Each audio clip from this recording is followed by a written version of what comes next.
le palais Mohamed VI est mécontent de la situation énergétique en Guinée, notamment à Conakry. Selon nos informations, le président Doumbouya a convoqué en début de semaine une réunion de crise au palais présidentiel. Rencontre au cours de laquelle il a exprimé sa lassitude et son mécontentement face au délestage électrique dont les ménages. Sur place, le général Mamadi Doumbouya a exigé la mise en place immédiate d'une task force, une équipe de travail temporaire, qui devra proposer une solution de sortie de crise énergétique à court et moyen terme avant la fin de la semaine. Cette solution pourrait venir de la Turquie. Pour rappel, quelques semaines avant l'explosion du principal dépôt d'hydrocarbures de Kaloum, Conakry, la capitale guinéenne, commençait déjà à enregistrer des délestages électriques dans les ménages. Mais au lendemain de ce grave incendie, le délestage électrique a atteint son paroxysme dans le Grand Conakry. Le gouvernement avait justifié cette situation par le manque de carburant pour alimenter les centrales thermiques. De son côté,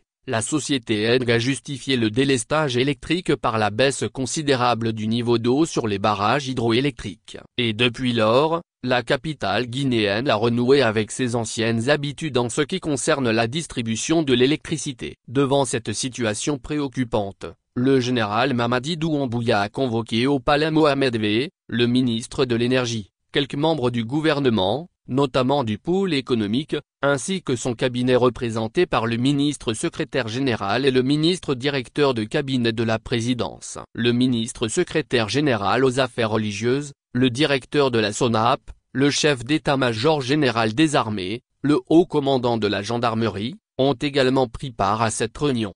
Au cours de cette réunion, le général Mamadi Doumbouya est allé droit au but. Il a ordonné la mise en place immédiate d'une task force qui devra proposer une solution de sortie de crise énergétique à court et moyen terme avant la fin de la semaine.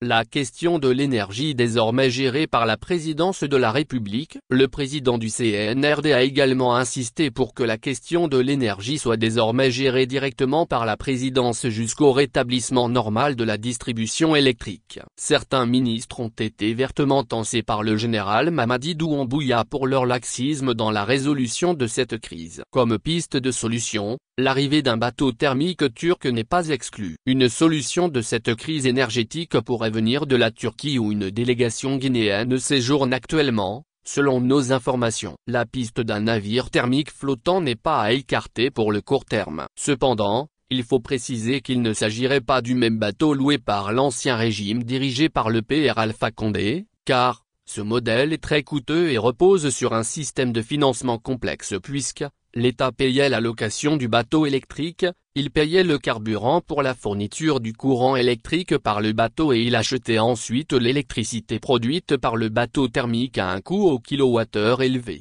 Face à cette situation, l'homme du 5 septembre ne veut donc pas renouer avec cette ancienne habitude, d'autant plus qu'il lui a été prouvé que de nombreux ténors de l'ancien régime touchaient des dividendes liés à la location de ce bateau turc.